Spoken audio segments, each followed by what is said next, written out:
Phil White on BBC Radio Humberside. At 1 o'clock, the lunchtime news now. Lara King, good afternoon. Hi Phil, good afternoon. The main stories this lunchtime. It's claimed new mobile technology means Humberside police officers will be able to spend more time in their communities. 2 men are jailed for their part in an armed robbery at a jeweller's in Beverley, and it was a big weekend for Grimsby's trio of Strictly Come Dancing stars. BBC Radio Humberside. News at 1.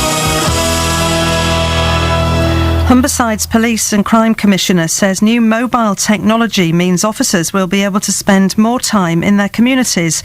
Matthew Grove hopes the tablet devices being given out later will allow them to complete paperwork without returning to police stations. Trials showed 2 hours per week could be saved. In this day and age, information is quite simply power, and to have police officers equipped with the right information out in the field on patrol gives them that extra edge to guard us all against the criminals that are out there. And there'll be more on that with Andy Comfort after 5 this afternoon.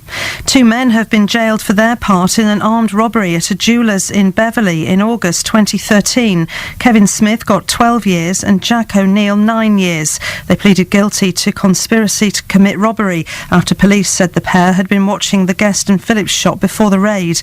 High-value watches were taken in the robbery.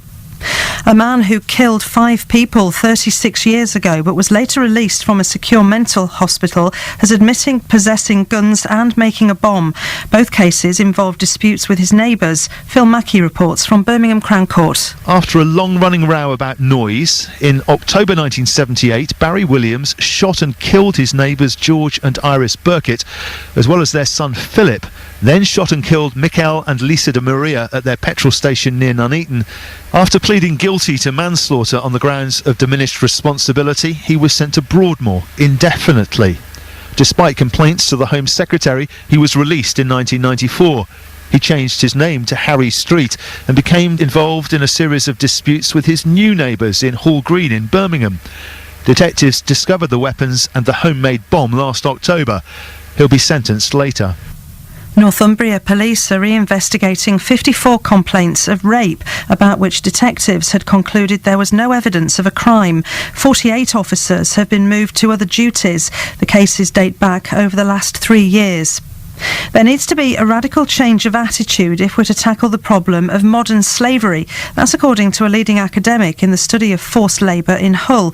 Dr Mick Wilkinson says more cases are appearing in our area and there aren't enough resources to currently combat the issue properly. The Gang Masters Licensing Authority, I believe that should be expanded into all areas of temporary labour, and its resources should be increased exponentially. You also need forced labour to become a policing priority in every force in the country, and sadly it's not. And thirdly, and I think this is crucial, we do need a one-off amnesty for these up to 800,000 undocumented migrants.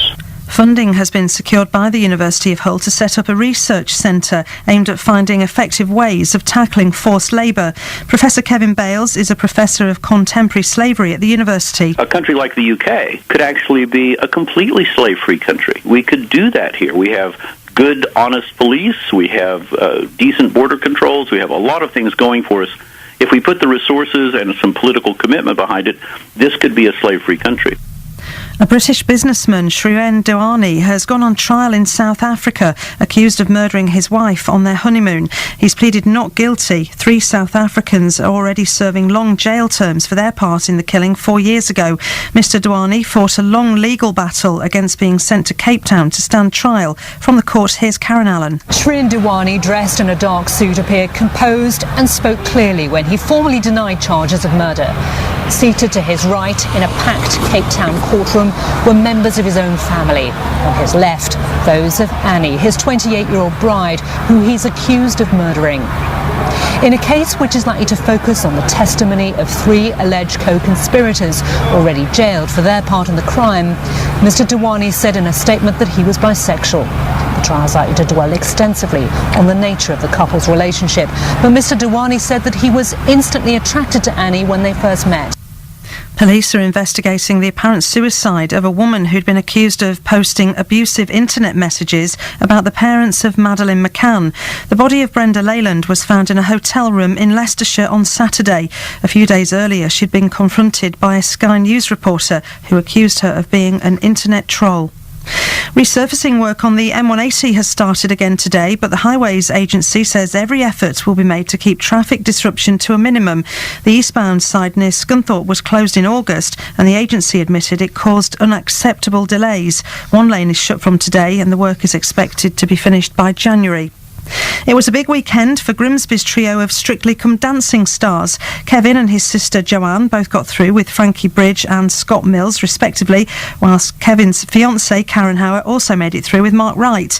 Kevin and Joanne's dad, Keith Clifton, says he's really proud of them. It's a very humbling experience with our kids being out there. It's, there's 10 million people looking at this programme, voting and spending money on our kids. It's extremely humbling. BBC Radio Humberside Sport. And all your lunchtime sport now from Tim Steer. Thanks, Lara. Good afternoon. Hull City manager Steve Bruce has praised the impact leading scorer Nikita Jelavic has had on his team so far this season. Jelavic's goal against Crystal Palace at the weekend was his fourth of the season, equalling his tally for the club throughout last year. And Bruce says he has worked hard to get his reward. He's been terrific all season. I thought last week against Manchester City he was excellent. It was good for him because he wants to be like every good number 9. He wants to score, and he's got himself in great shape, great nick, and that's all down to him and his attitude for it, because since he's arrived in 12 months he's got the heart the size of a bucket, and it's great when he scores a goal because he deserves it. Scunthorpe United manager Russ Wilcox says cutting out individual mistakes is the key to improving their form. Saturday's loss to Doncaster was the Irons' third defeat in a row, and pressure is mounting on Wilcox from some sections of the support. And he says the errors are hampering good performances. We've got to cut out these mistakes. It's happening week in, week out. It's hard to put your finger on how to address that because it's different personnel each week, it's different reasons. It's not just the same individual or down to shape or tactics or anything else. It's just down to individuals making wrong choices. Grimsby Town boss Paul Hurst says his side are targeting victory against Altrincham tomorrow in order to repay the fans. Saturday's draw at Dartford came after a loss in their last home game to Southport. But Hurst admits it won't be easy after Altrincham defeated second place Halifax at the weekend. Great result for them. I think yet again there's been some different results in the league, and it's proving to be highly competitive from the bottom to the top. But we're at home. We know we want to put back right from Tuesday at home in front of his own fans. Cardiff City are set to announce the former Grimsby Town boss Russell Slade as their new manager today. Slade had been working for the Bluebirds on a consultancy basis. On to cricket, and wicketkeeper Matt Pryor says he will have his right of reply to Kevin Peterson after his former England colleague criticised him today in a national newspaper. Peterson described him as being a disruptive influence in the England dressing room, and Pryor insists he's sad to hear the accusations, but he won't be responding to them today. The Marussia Formula One team have asked for patience and understanding with regard to further medical updates on Jules Bianchi.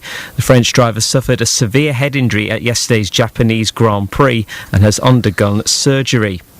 Hull Stingrays coach Omar Pasha says they need to be more ruthless in front of goal. The Rays had 48 shots against the Dundee Stars at the weekend, but lost 5-2 in front of their home fans. We got to get dirtier. And to be honest, I thought we missed the net at least 15 times too. So no, there has to be traffic in front now. Don't get too pretty now. Just drive the net, and good things will happen. And you shoot 48 times, you expect more than 2 goals. That's for sure. And in Rugby League, Sam Burgess will have surgery on his fractured cheekbone tomorrow and faces around 6 to 8 weeks out of action. Burgess was injured in the early stages of the NRL Grand Final, his last game in Rugby League before he switches codes to join Bath. But he stayed on for the whole 80 minutes, won the Man of the Match award as well, as South Sydney claimed the title. And that's all your sport for now.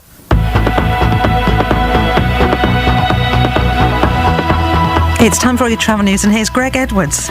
In Scunthorpe, first of all, Simon gave us a call a little while ago to tell us about a tree falling across Ferriby Road. Now, the police tell us they've quickly moved that tree out of the way, so things should be back to normal there. The M180, meanwhile, daytime roadworks are underway now between Junction 2, the Belton turnoff, and Junction 3 at Scunthorpe, with a lane closure in both directions, but those restrictions should be lifted by about 3:30 this afternoon.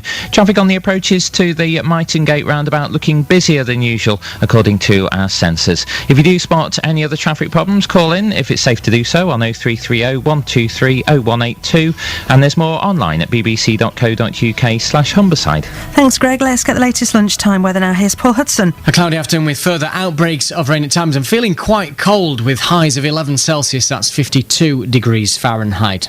This evening and overnight, cloudy at first, still a risk of a bit of patchy rain, but it will become dry, some mist and fog later, lows of 7 degrees. A grey start tomorrow, it will brighten up with a risk of showers. And that's the latest news from BBC Radio Humberside. We'll have an update for you at 2. Very good, thank you very much. On your marks, get set, bake! It's the final week of the Great British Bake Off, and the oven gloves are off. Don't expect winning to be a piece of cake. I think they're fairly uniform, apart from that one. Half-baked ideas just won't cut it. I don't think it matters, to be honest. Don't tell Paul that. At this stage, good enough just isn't good enough. My layers of mascarpone are uneven. They're going to notice that. Oh, we'll notice, all right. With just 3 bakers left, the heat is on high. The Great British Bake Off, the final, on Wednesday night at 8 on BBC One and BBC One HD. Can't wait. It's National Cake Week this week as well. Did you know that? This is Phil White on BBC Radio Humberside. I don't want any cake.